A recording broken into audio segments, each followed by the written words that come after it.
Welcome to compile करो। आज हम बहुत एक इंटरेस्टिंग डिजाइन के बारे में डिस्कशन करेंगे। सो बेसिकली जब आप कोई भी लाइव मैच देखते हैं हॉटस्टार के ऊपर, आईपीएल का मैच हो या फिर आप इंटरनेशनल मैच जो भी आप देखते हैं, तो वहां पे आपने एक फीचर देखा होगा कि काफी सारे लोग जो है नीचे मैसेजेस करते हैं, मतलब लाइव चैट करते हैं। काफी फ्रिक्वेंटली वो मैसेजेस आते हैं। अगर मान के चलो कि 10 लाख लोग या 20 लाख लोग, ठीक है, उस मैच को देख रहे हैं और वो सारे लोग आपस में अगर मैसेज भेज रहे हैं, ठीक है, तो किस तरीके से इस लेवल के स्केल को हैंडल किया जाता है और किस तरीके से रियल टाइम का चैट सिस्टम बनाया जाता है इस तरह के सिस्टम के लिए। तो आज इसके बारे में हम बहुत डिटेल में डिस्कशन करेंगे। आपको मैं 1 से 2 या 3 ट्रिक ऐसे बताऊंगा, जब आप कहीं भी अगर आपको इस तरह का रियल सिस्टम बनाना होगा तो आप क्विकली उसको सोच लेंगे और उसको सॉल्व कर देंगे इस वाली प्रॉब्लम को, ठीक है। अगर आपको अपने इकोसिस्टम में भी इसको डिजाइन करना है तो आप कैसे करेंगे, उन सब चीजों के बारे में आज मैं आपको बता रहा हूं।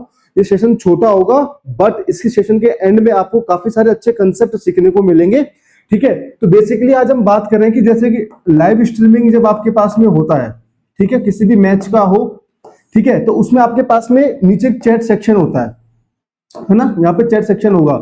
इस चैट सेक्शन में बंदा टेक्स्ट भेज सकता है, इमोजी भेज सकता है और नंबर भेज सकता है, ठीक है। नंबर में डिजिट्स हो सकती है 1 2 3, ये सारा डेटा होता है। अब ये डेटा काफी फ्रिक्वेंटली आता है। आप देखोगे तो अगर आप समझो कि 10 लाख है ना, 10 लाख लोग अगर देख रहे हैं और हर बंदा मैसेज कर रहा है, तो आप समझो कि 10 लाख रिक्वेस्ट पर सेकंड के हिसाब से मान के चलते हैं अभी, है ना।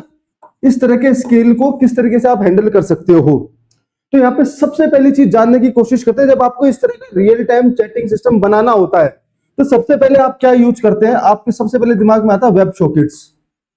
क्यों आता है? क्योंकि ये बाई डायरेक्शनल होता है और टीसीपी बेस कनेक्शंस पे काम करता है, ठीक है ना। और होता क्या है कि बाई डायरेक्शनल में आप इमीडिएटली एक परसिस्टेंट कनेक्शन बनाते हैं, ठीक है। एक परसिस्टेंट आप कनेक्शन बना के रखते हैं और इसके बेसिस पे आप क्या कर सकते हो कि डेटा को भेज सकते हो। तो बेसिकली पब शब्द दोनों की तरह काम करता है आपका वेब सॉकेट। बट इसके साथ प्रॉब्लम क्या होती है जो समझने की पहले कोशिश करेंगे, क्योंकि जैसे आप वेब सॉकेट के साथ में कनेक्शन बनाते हो ना, तो उसका लोड बैलेंसिंग करने में थोड़ी सी डिफिकल्टीज होती है। क्योंकि अगर मान लीजिए जिस पोर्ट के साथ में, जिस सर्विस के साथ में अगर आपने कनेक्शन बनाया है, वो अगर रीस्टार्ट होगी, ठीक है, तो फिर आपको कनेक्शन दोबारा एस्टेब्लिश करना पड़ेगा। और अगर वो डेटा आप उस वाले पोर्ट के लोकल मेमोरी में रखते हो तो वाला डेटा आपके पास फ्लश हो जाएगा, ठीक है। ये थोड़ा सा हाई लेवल कंसेप्ट है, इसलिए मैंने आप यहाँ पे डिटेल में नहीं जाऊंगा मैं। तो बेसिकली मैंने बोला वेब सॉकेट आप जनरली सोचते हो जब आप रियल टाइम चैट की अगर बात करते हो तो, बट हॉटस्टार जैसा सिस्टम जब कोई लाइव स्ट्रीमिंग चल रही है, ठीक है, उसके अंदर आपको रियल टाइम में अगर चैट करना है तो क्या यूज करता होगा, अब उसके बारे में जानते हैं अपन, ठीक है। तो बेसिकली वो यूज करता है EMQX। EMQX क्या है? ये MQTT एक प्रोटोकॉल होता है, ठीक है, मॉस्किटो प्रोटोकॉल बोलते हैं इसको। तो ये MQTT प्रोटोकॉल होता है, ठीक है। ये बाई डायरेक्शनल होता है, आप इसको ऐसे समझो, पबशब की तरह काम करता है ये, है ना। ये आपके पास में पबशब है और ये जो है ब्रोकर है, ओके। तो बेसिकली होता क्या है, सबसे पहला चीज अपन ने समझा कि जो हॉटस्टार है वो EMQX ब्रोकर का यूज करता है इस तरह के रियल टाइम चैटिंग सिस्टम के लिए, ठीक है। और उसके बिहाइंड द सीन अपन MQTT प्रोटोकॉल होता है। बेसिकली MQTT प्रोटोकॉल के बारे में अपन डिटेल में डिस्कशन बाद में करेंगे, अभी आपको मैं डिजाइन समझाने के लिए बता रहा हूं, ठीक है। तो बेसिकली पबसब इकोसिस्टम्स होता है, आप इतना समझो, ठीक है। और इसमें बेसिकली होता क्या है कि आप समझने की कोशिश करो कि हर यूजर अपना अपना मैसेज भेज रहा है, तो इनके लिए सेपरेट क्यू होगी, है ना। जो बंदा मैसेज भेज रहा है उसके लिए सेपरेट क्यू होगी। उसका कारण क्या है? क्योंकि हर क्यू के पास में, जैसे हर यूजर ने अगर मैसेज अगर आपको भेजा है, ठीक है, तो ये वाला मैसेज है, इसमें आप काफी सारी चीजें चेक करेंगे। अभी जो लैंग्वेज तो यूज नहीं कर रहे हैं, किस तरह का मैसेज फिल्टर आउट आप कर सकते हो, ठीक है। उसके बाद में इन सारे मैसेजेस को आप एक ब्रॉडकास्ट कॉमन टॉपिक पे डाल देंगे, कॉमन टॉपिक, ठीक है। इसको बोलते हैं ब्रॉडकास्टिंग, ब्रॉडकास्टिंग या फैन आउट जिसको बोलते हैं। तो क्योंकि हर यूजर अलग अलग अपने क्यू में डेटा पुश कर रहा है, उनको आप लिसन करके कॉमन क्यू में डाल रहे हो, और कॉमन क्यू को लिसन कौन कर रहा है? आपका डिवाइस लिसन कर रहा है। तो बेसिकली होता क्या है कि एक जो डिवाइस होता है उस वो दो क्यू के साथ कनेक्शन बनाता है। एक तो जो होता है वो लिसनर होता है और एक होता है पब्लिशर, ठीक है। पब्लिशर जो होगा वो हर डिवाइस के लिए अलग अलग हो सकता है, ठीक है। और जो लिसनर होगा वो कॉमन होगा, क्योंकि आपको इस वाली चैट में सारे यूजर्स का डेटा दिखाना है तो आपको लिसनर कॉमन करना पड़ेगा डिवाइस के लिए, ठीक है।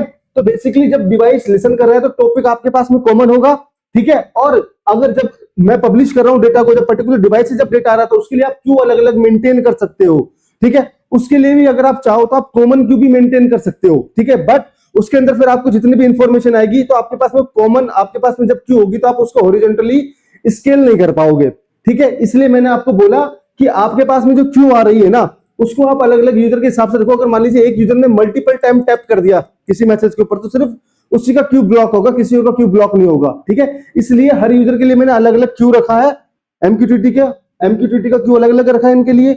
और जो मैं पुश करूंगा वहां से मैं डेटा को रीड करके सैनिटी चेक करके उस वाले डेटा को मैं फाइनल एक कॉमन क्यू में भेजूंगा, उसको बोलता हूं ब्रॉडकास्ट क्यू। ब्रॉडकास्ट क्यू हर एक डिवाइस लिसन करेगा और उन मैसेज को डिस्प्ले करेगा अपने चैट के यूआई में, ठीक है। तो हमारा एक कंसेप्ट क्लियर हुआ। अब इसके बाद मैं सेकंड कंसेप्ट पे आता हूं। अगर इस तरीके के डेटा को अगर आपको परसिस्ट करना है तो आप किस तरीके से डेटा को परसिस्ट कर सकते हैं। फॉर एग्जांपल, मुझे हमेशा चैट में लास्ट 5 मिनट का डेटा अगर दिखाना है, बट इस डेटा के साइज अगर 10 लाख है, 10 लाख मैसेजेस अगर आपको दिखाना है तो आप कैसे दिखाओगे। तो इसके लिए हम यूज करते हैं रेडिस का सॉर्टेड सेट, ठीक है। रेडिस का सॉर्टेड सेट क्यों यूज करते हैं इसके बारे में मैंने आपको बताया था, क्योंकि आप यहाँ पे स्कोर और की के बेसिस पे डेटा रख सकते हैं। स्कोर आपके पास में टाइम स्टैम्प हो जाएगा और की आपके पास में मैसेज हो जाएगा, राइट। ये मैंने आपको बताया था, है ना। यहाँ पे हम सॉर्टेड सेट का यूज कर सकते हैं, टाइम और स्कोर के बेसिस पे डेटा दिखा सकते हैं। ये आपका सॉर्टेड सेट होगा, ठीक है। और टाइम स्टैम्प जो होगा उसके बेसिस पे हम लास्ट 5 मिनट का डेटा उठा के ले आएंगे और हम एक वर्कर चलाएंगे जो कि पुराने डेटा को डिलीट कर देगा, ठीक है। पुराने डेटा को डिलीट कर देगा। इस तरीके से हम इस वाले डेटा को इन मेमोरी में परसिस्ट कर सकते हैं। अब अगर कोई मुझसे बोले कि मैच के एंड की जितने भी चैट हुई है वो सारा का सारा डेटा मुझे चाहिए, तो आप क्या करोगे कि जो आपके पास में जो मैसेज आ रहे हैं उस क्यू से, ठीक है, उस क्यू से आपने पहले डेटा को रेडिस में लिखा, रियल टाइम के अंदर मान लीजिए आपने रेडिस में डेटा लिख दिया और सब्सक्राइबर वाली क्यू में पुश कर दिया, सब्सक्राइबर वाली क्यू में पुश कर दिया। उसके बाद आप क्या करोगे, इस वाले डेटा को काफका में पुश कर दो, ठीक है। काफका में पुश करने के बाद में आपने यहाँ पे बैच बना लिया। मैंने आपको कंसेप्ट बताया था काफका के अंदर पोलिंग का मैकेनिज्म होता है, तो आप बैच बना सकते हो नंबर ऑफ मैसेज के बेसिस पे। तो आपने बैच बना लिया। बैच बनाने के बाद में इस वाले डेटा को आपने किसी भी एक NoSQL के डेटाबेस में डाल दिया। फॉर एग्जांपल अभी अगर मैं आपको यहाँ पे बोलूं तो आपने MongoDB में डेटा डाल दिया, ठीक है, या फिर आपने ScyllaDB में डाल दिया, या फिर आपने कैसेंड्रा के अंदर डाल दिया। क्योंकि आपके पास में डेटा साइज काफी बड़ी है तो आप क्लस्टर की बना के उस वाले मैच के करस्पॉन्डिंग उस वाली मैच का सारा चैट का डेटा आपने कैसेंड्रा में डाल दिया। और अगर मान लीजिए मुझे इस वाले डेटा को सिर्फ एनालिटिक्स के लिए अगर मुझे जरूरत है, मुझे तो मैं इस तरह के डेटाबेस में डेटा नहीं डालूंगा। इस वाले डेटा को फिर मैं क्या करूंगा, इसको मैं पार के फाइल में कन्वर्ट करके मैं S3 में डाल दूंगा और S3 के ऊपर मैं क्या लगा दूंगा, अथेना। यहां से मैं क्वेरी कर सकता हूं। तो Athena behind the scene Presto engine का यूज करता है। ये थोड़ा सा हाई लेवल कंसेप्ट हो गया। जब आप हमारा डेटा वेयर हाउसिंग वाला सोल्यूशन वाला जब आप हमारा वो सेशन देखेंगे तो अब आपको समझ में आएगा कि डेटा वेयर हाउस कैसे काम करता है। तो इस तरह की प्रॉब्लम को, तो बड़े डेटा की प्रॉब्लम को कैसे सॉल्व करते हैं, मैंने आपको इंस्टाग्राम और फेसबुक के आर्किटेक्चर में भी बताया था कि लाइक कमेंट जो शेयर का डेटा होता है उसको आप परसिस्टेंट डीबी के अंदर कितना स्टोर करेंगे, ठीक है। तो जनरली आप फाइल बेस्ड मैकेनिज्म का यूज करते हैं और उसको ऑब्जेक्ट स्टोरेज में डेटा को डाल देते हैं और वहां से उसके ऊपर आप क्वेरी कर सकते हैं, ठीक है, क्योंकि रियल टाइम का डेटा आप रेडिस से सर्व कर रहे हो। तो इस तरीके से जो हॉटस्टार होता है उसमें जो लाइव स्ट्रीमिंग होती है उसमें जो रियल टेस्ट का इकोसिस्टम है वो इस तरीके से काम करता है। इसी तरह के इंटरेस्टिंग फैक्ट और आर्किटेक्चर के डेप्थ को जानने के लिए जुड़े रहिए हमारे साथ में और इस वाले चैनल को ज्यादा से ज्यादा लाइक, सब्सक्राइब और शेयर करिए। Thank you.